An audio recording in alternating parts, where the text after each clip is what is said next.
Have you ever walked away from a conversation feeling drained, like someone just pulled all the air out of your lungs? But you can't quite explain why. Maybe it was your son-in-law, your neighbor, or even a friend from church. They always seem to twist your words, make you question yourself, or leave you feeling guilty for no clear reason. It's subtle, but the weight of their presence lingers long after they're gone. If this sounds familiar, you're not alone. And more importantly, it's not your fault.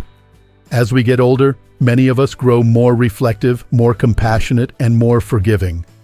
That's a beautiful thing. But there's a flip side. People with toxic traits, especially narcissists, tend to gravitate toward that kindness. They test your boundaries, take advantage of your patience, and push you into situations where their needs always seem to come first. It can leave you confused, emotionally tired, and even questioning your own self-worth.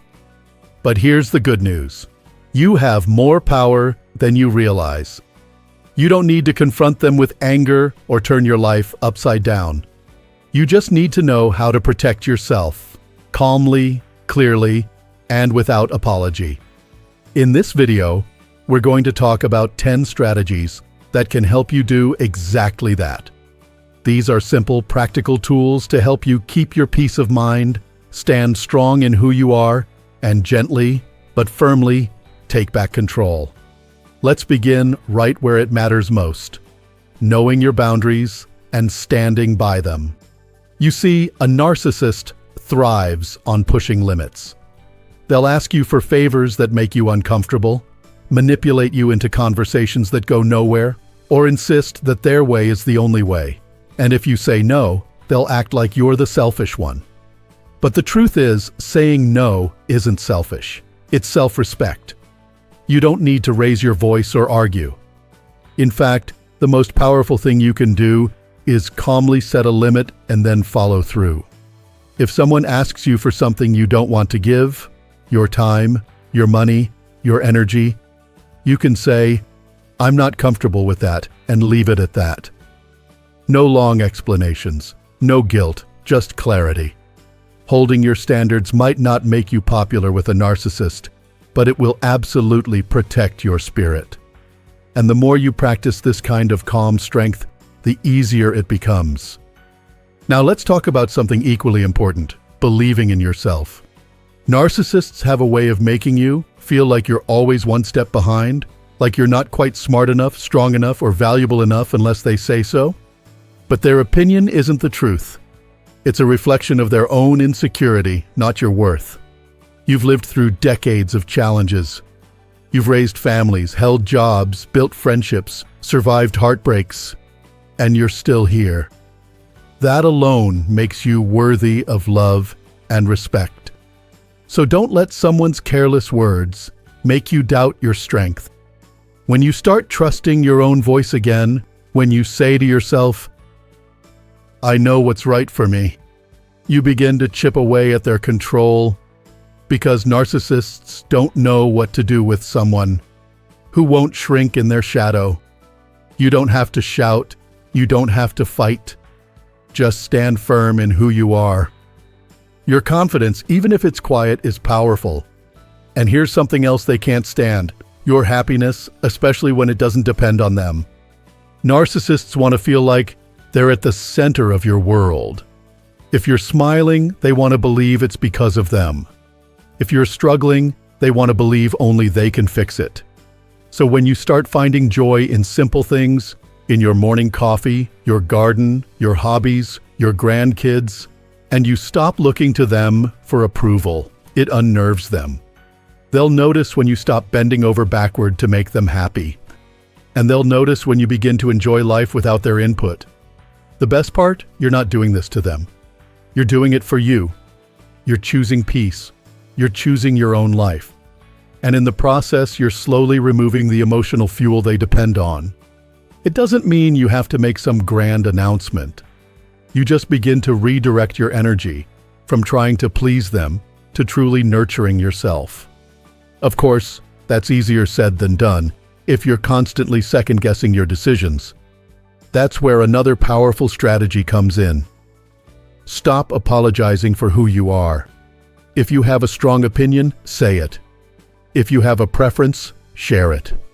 If something matters to you, whether it's how your time is spent, what values you hold, or how you like your tea, then it matters, period. Narcissists are skilled at making others feel small. They'll mock your choices, minimize your achievements, or question your emotions. Not because there's anything wrong with you, but because they can't tolerate not being the center of attention. You don't need to get defensive. You don't need to debate. Just smile gently and stay rooted in your truth.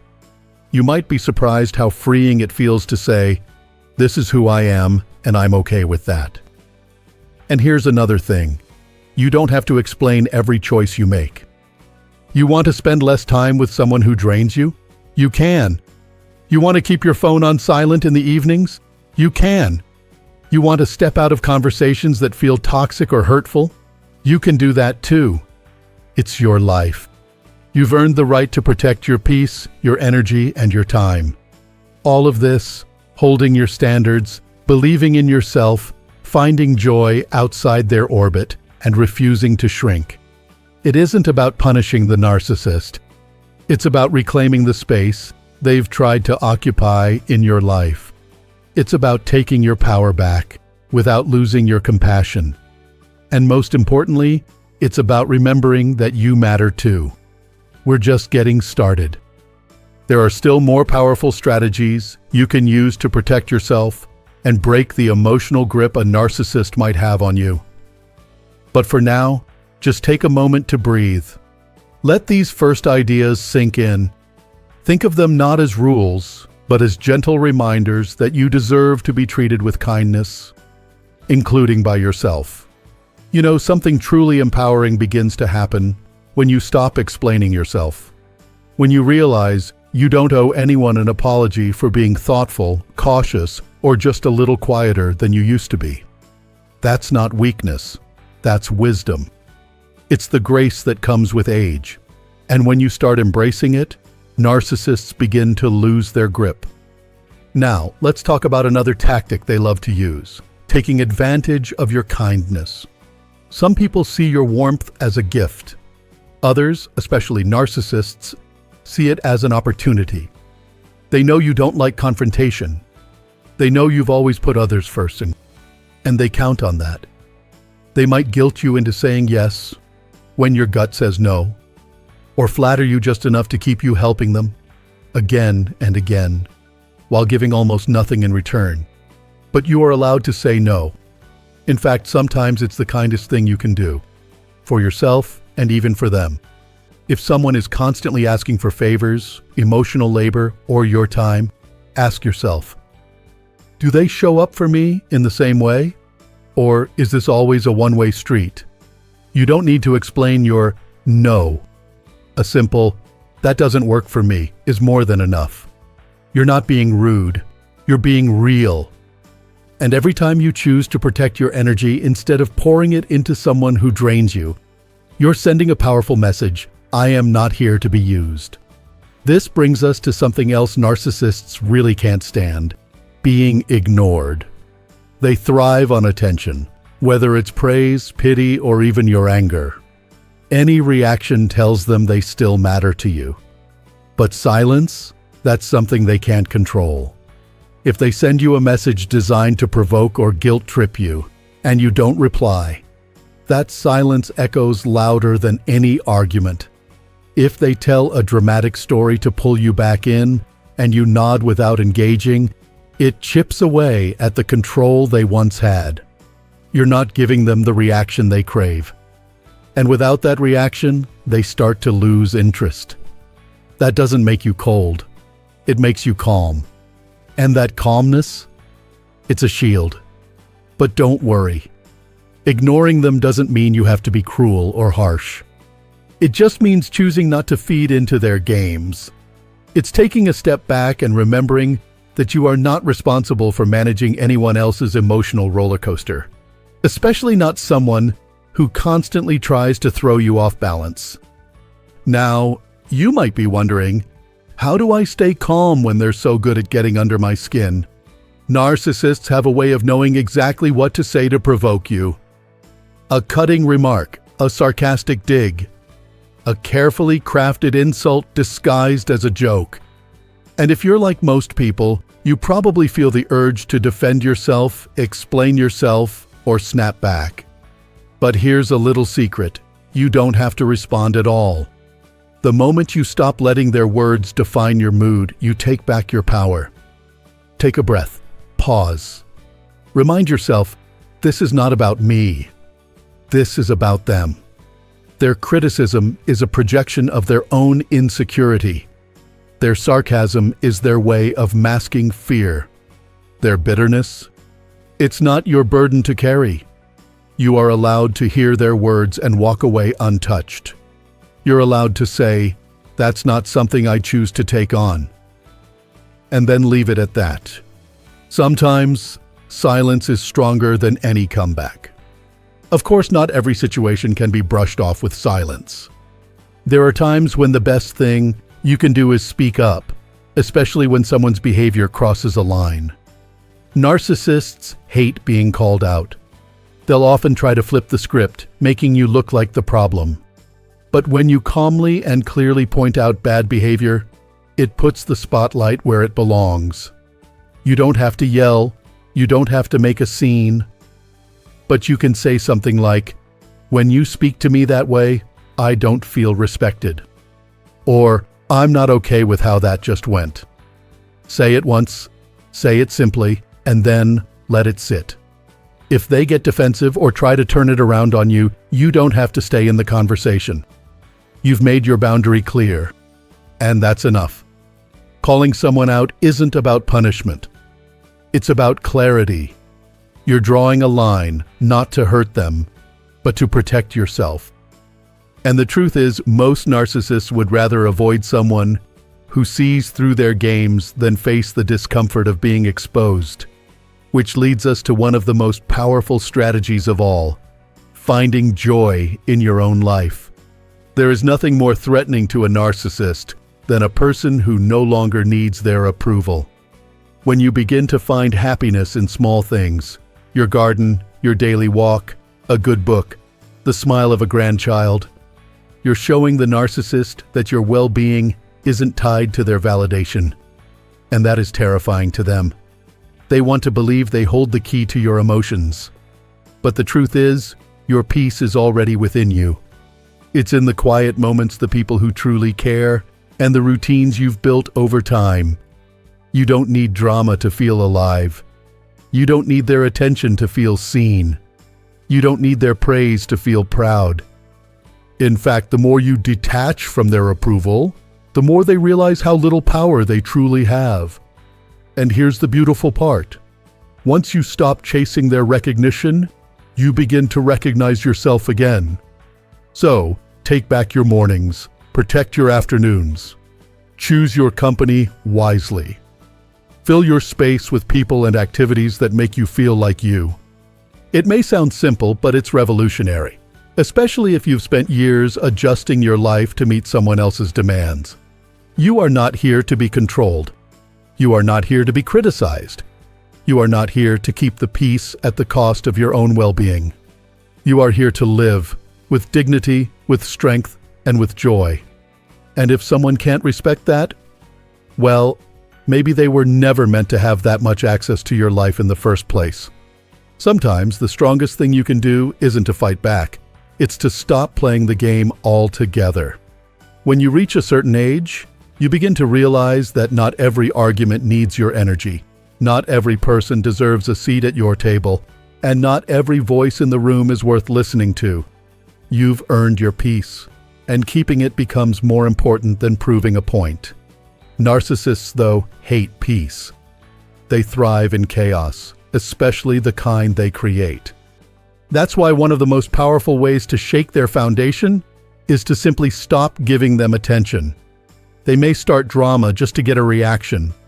They may bait you with guilt, twist your words, or pretend to play the victim, all to pull you back into their world. But the moment you realize you don't have to respond, the moment you choose not to engage, is the moment you begin to reclaim your time, your mind, and your life. Let them stew in their own silence. Let them try to stir the pot. Let them wonder why you're not reacting. Because you're no longer playing along. You're choosing your own narrative now, one that doesn't revolve around their needs. This isn't about being rude. It's about being wise. You've spent enough of your life worrying about what others think or how to keep the peace. Now it's time to focus on keeping your peace of mind. And that means knowing when to turn away and when to turn inward. You see, one of the most dangerous things about being around a narcissist for too long is that their words start to sound like truth. If you're not careful, their criticisms, their judgments, even their backhanded compliments can begin to shape the way you see yourself. You start to question your instincts, your memory, even your worth. But hear this clearly, their version of you is not who you are. Their labels, too sensitive, too stubborn, too emotional, too difficult, are not facts. They're tools. Tools used to control, manipulate, and wear you down until you second-guess yourself. That's how they win. But you don't have to accept those labels. You don't have to carry their baggage. Instead, return to your own inner knowing, the quiet voice that existed long before their noise. Remember the strength it took to raise a family, the courage it took to keep going after loss, the wisdom you've gathered from decades of life, love, mistakes, and learning. You are not weak. You are not confused. You are not broken. You are aware. And now, you're wide awake. That awareness brings clarity. It helps you see their patterns more clearly. The guilt trips, the shifting blame, the way they act like the victim every time you call out the truth.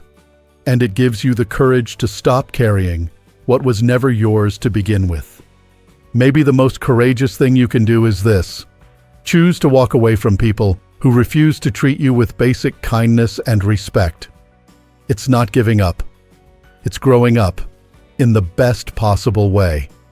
If someone has repeatedly hurt you, drained you, or made you feel invisible, you don't owe them continued access to your life. You don't have to explain it. You don't have to wait for the perfect moment. And you don't need their permission. You can choose silence. You can choose distance. You can choose to wish them well from far, far away. Ending a toxic relationship doesn't always come with closure, but it does come with something better. Freedom. Freedom to wake up and feel light again. Freedom to speak without fear. Freedom to trust yourself. Fully. Finally. If you've been afraid to make that move, let this be your encouragement. You don't have to endure what hurts, just because you've known it a long time. You're allowed to grow. You're allowed to let go. And most of all, you're allowed to protect your heart. Because you matter. Your peace matters. Your time, your health, your emotional well-being, they matter more than keeping someone else comfortable. You've done your part. Maybe you bent, you tried, you forgave, but now it's time to stand tall in your own life. And that might mean closing a chapter with someone who refuses to read it with respect. It won't always be easy. You might feel guilt, grief, or even fear. But over time, something else will rise to the surface, and something beautiful and strong. It's the feeling of living life on your terms again. And that brings us to the heart of all of this, reclaiming your power without becoming someone you're not. You don't have to yell to be heard. You don't have to fight to be strong. You don't have to control others to feel in control of yourself. True power is quiet. It's steady. It's the ability to say, "This is what I will accept, and this is what I won't." It's the courage to walk away without looking back. It's the grace to let go, even when there's no apology. And it's the deep, unshakable belief that your worth is not determined by how someone else treats you. So, here we are. You've learned how to set limits without shame. You've rediscovered the confidence that was yours all along. You've found joy in simple things. You've learned to say no without apology. You've begun tuning out the noise and standing tall in your truth. And you've realized something powerful. You are not at the mercy of someone else's behavior. Not anymore. From now on, you get to choose who you allow in, what you give your time to, and how you respond to those who don't have your best interests at heart. That choice is freedom. That choice is power. That choice is peace. So go ahead. Live boldly, love gently, and never forget who you are. And if you found any part of this message helpful today, I invite you to share your story in the comments. Your voice matters here. It may help someone else find their strength too. If you haven't already, go ahead and click the like button. It lets us know this kind of content matters to you. And don't forget to subscribe to Strong Elderly Life for more videos that honor the strength, wisdom, and resilience of people just like you. Thank you for spending time with me today. Here's to living your truth, protecting your peace, and embracing the freedom you've always deserved. You've earned it, every single bit of it.